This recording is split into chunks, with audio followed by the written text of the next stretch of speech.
Chers membres d'Église et chers amis, bonjour.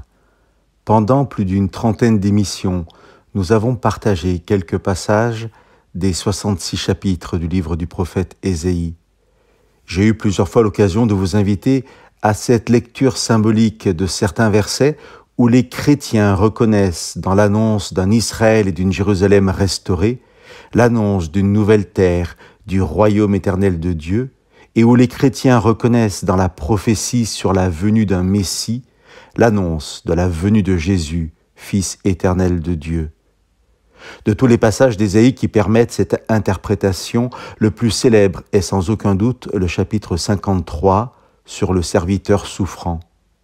Dans le Nouveau Testament, les 4 évangiles, Pierre dans ses lettres, Luc dans le livre des Actes, citent littéralement au moins 7 des 12 versets de ce chapitre. Et si l'on inclut les références dans les écrits du Nouveau Testament, on réalise à quel point ce chapitre a marqué les premiers chrétiens et quelle a été leur assurance que Jésus était le Christ, tant sa vie semblait avoir été prophétisée par le livre d'Ésaïe et dans une grande mesure par ce chapitre 53. Chers amis, j'aimerais que nous soyons tous interpellés par ces prophéties qui ont trouvé leur réalisation en Jésus et que nous puissions, comme les premiers chrétiens, fonder notre foi et notre assurance sur ces prophéties.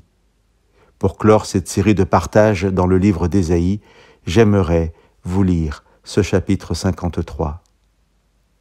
Qui a cru à la nouvelle que nous avons apprise? Qui a reconnu la puissance du Seigneur? Devant le Seigneur, le serviteur a grandi comme une petite plante, comme une racine qui sort d'une terre sèche. Il n'avait ni la beauté ni le prestige pour attirer les regards.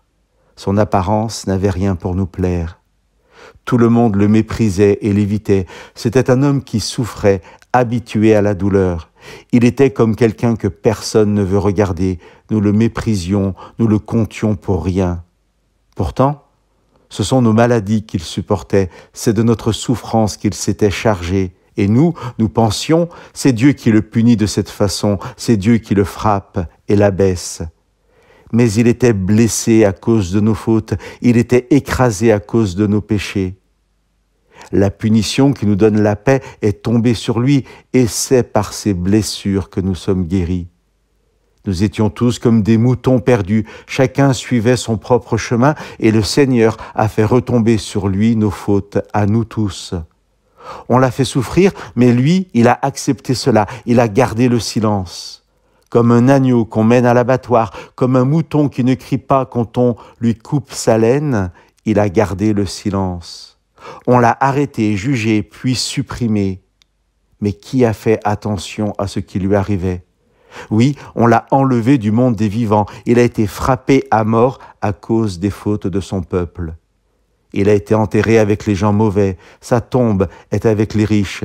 Pourtant, il n'avait rien fait de mal et il n'avait jamais trompé personne. Mais le Seigneur donne raison à son serviteur écrasé et il a rétabli celui qui avait offert sa vie à la place des autres. Son serviteur aura une descendance et il vivra encore longtemps. Par lui, le Seigneur réalisera son projet.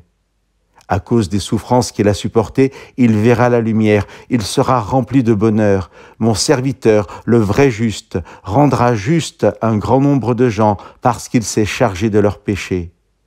C'est pourquoi je le mets au rang des plus grands. Il partagera les richesses des ennemis avec les puissants. En effet, il a accepté librement de mourir et d'être mis avec les bandits. Oui, il a porté les péchés de beaucoup de gens et il est intervenu pour les coupables. Chers amis, que Dieu vous bénisse.